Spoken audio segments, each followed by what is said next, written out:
हरियाणा के मुख्यमंत्री नायब सिंह सैनी एक निजी कार्यक्रम में शामिल हुए, जहां उन्होंने शादी समारोह में पहुंचकर नवविवाहित जोड़े को आशीर्वाद दिया। इस दौरान बड़ी संख्या में लोग मुख्यमंत्री की एक झलक पाने के लिए मौके पर मौजूद रहे। मुख्यमंत्री ने वर वधू को सुखद वैवाहिक जीवन की शुभकामनाएं दी और परिवार के सदस्यों से मुलाकात भी की। हरियाणा के सीएम नायब सिंह सैनी एक शादी समारोह में शामिल होने के लिए पहुंचे थे। कार्यक्रम स्थल पर मुख्यमंत्री का जोरदार स्वागत किया गया और इस दौरान उन्होंने वर वधू को मंच पर पहुंचकर आशीर्वाद दिया और उनके उज्जवल भविष्य और सुखद वैवाहिक जीवन की कामना की।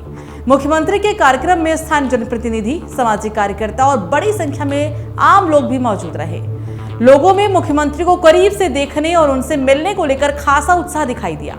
समारोह के दौरान मुख्यमंत्री ने परिवार के सदस्यों से मुलाकात की और उन्हें बधाई दी।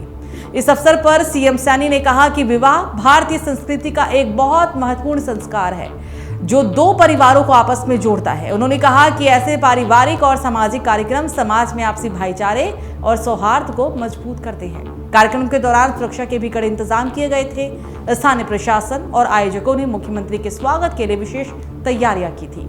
समारोह में शामिल होने के बाद सीएम ने नवविवाहित जोड़े के साथ फोटो भी खिंचवाई और उन्हें जीवन के एक नए सफर के लिए अपनी शुभकामनाएं दी। फिलहाल शादी समारोह में शामिल होकर मुख्यमंत्री सैनी ने नवविवाहित जोड़े को आशीर्वाद दिया और उनके उज्जवल भविष्य की कामना की है। चलिए बात करेंगे अब पंजाब की। तो पंजाब के सीएम भगवंत सिंह मान ने बजट चर्चा को लेकर विपक्षी दलों पर हमला बोला। उन्होंने कहा कि विपक्ष ने बजट पर बहस में हिस्सा नहीं लिया क्योंकि वे महिलाओं को 1000 रुपए देने वाले ऐतिहासिक फैसले का सामना करने से बच रहे हैं।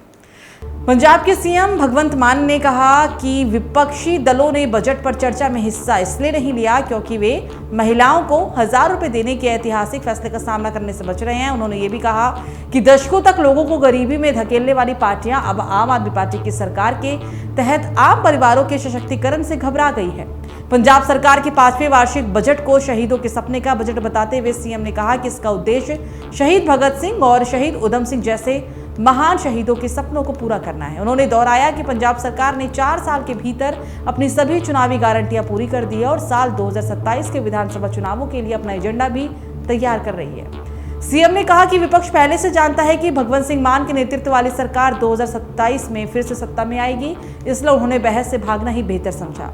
वित्त मंत्री हरपाल सिंह चीमा के द्वारा वित्त वर्ष 2026-27 के लिए पेश किए गए बजट पर चर्चा का जवाब देते हुए सीएम ने कहा, पंजाब के इतिहास में पहली बार किसी सरकार ने 4 वर्षों में अपनी सभी चुनावी गारंटियां पूरी की।